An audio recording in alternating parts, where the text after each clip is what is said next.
So today we are going to discuss about the chapter 3, architectural patterns and communications. So here, in the first entire architecture, this is the classic layer architecture design where the applications is divided into the layer, typically including the presentation layer, business logic layer, data access layer. Each layer has its own responsibility in making the system more modular and easier to manage. Think of it like a cake with a distinct layers, each with its own flavor.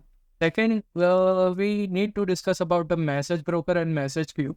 So these are the essential for enabling asynchronous communication between the services. Imagine the scenario where one service need to send the message to another, but doesn't need an immediate response. So message broker like RabbitMQ or Kafka handles this beautifully by queuing the message and ensuring they are delivered reliably. Then afterwards, moving into the publish subscriber model. So publish subscriber model basically it's a event driven communication pattern. In this model, publisher send the message without knowing who the subscriber are, and subscriber express the interest in the certain message and receive only those. It's like a newspaper subscription. You get only the papers that you have signed up for. Uh, Fourth thing is enterprise service bus. Then so it's a middleware solution that integrates disparate the system. Enterprise service bus facilitate the communication between the different application by routing, transforming, orchestrating service requests. And think of a central nervous system for your IT environment. Moving into the monolithic and microservices. A monolithic architecture is a single unified code base. While it's simple to develop the initially, it can be become unwidely as it's grown. Microservices, on the other hand, break down the application into the smaller and independent services that can be developed, deployed, and scaled individually. It's like the difference between the single giant block of a marble and a collection of Lego pieces.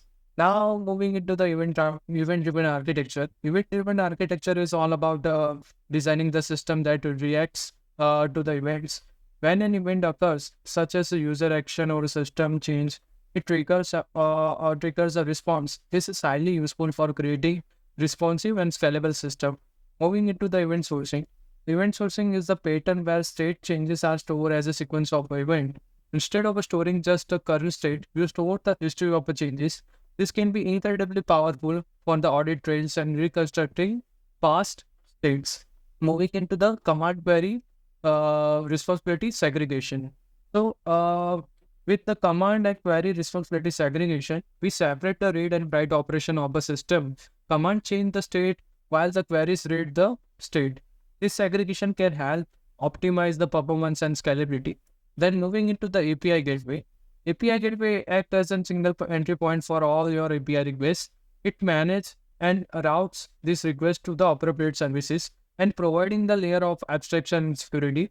Incorporate it as the receptionist of your digital building and directing the visitors to the right office. Now moving into the REST, GraphQL and gRPC. So basically that is a different API communication protocol. REST is a traditional stateless protocol used for the web services. GraphQL allows the client to request exactly the data they need, and gRPC, on the other hand, it is a high-performance RPC framework that uses the HTTP2 protocol buffers. It has its own strength and use cases. Last topic of this chapter of that topic is long polling, WebSocket, and server-side events. So this kind of techniques for the real-time communication we have used. A long polling, WebSocket, and server-side event. Long polling is a way to simulate the real-time updates by keeping up a connection open until the data is available. WebSockets provide the full duplex communication channels over the single TCP connection, and SSE allows servers to post update to the client in the real time. These techniques are essential for building the interactive and real-time application. And that's a wrap. We have covered a lot of grounds today, an architectural pattern and communication strategy. And understanding this concept is the key to building the robust, scalable, and efficient system If you found this video helpful, give it thumbs up and don't forget to like, subscribe to our channel for more tech, insight and tutorials. Drop your questions and thought in the comment below. We had love to hear from you. Thanks for watching and see you in the next video.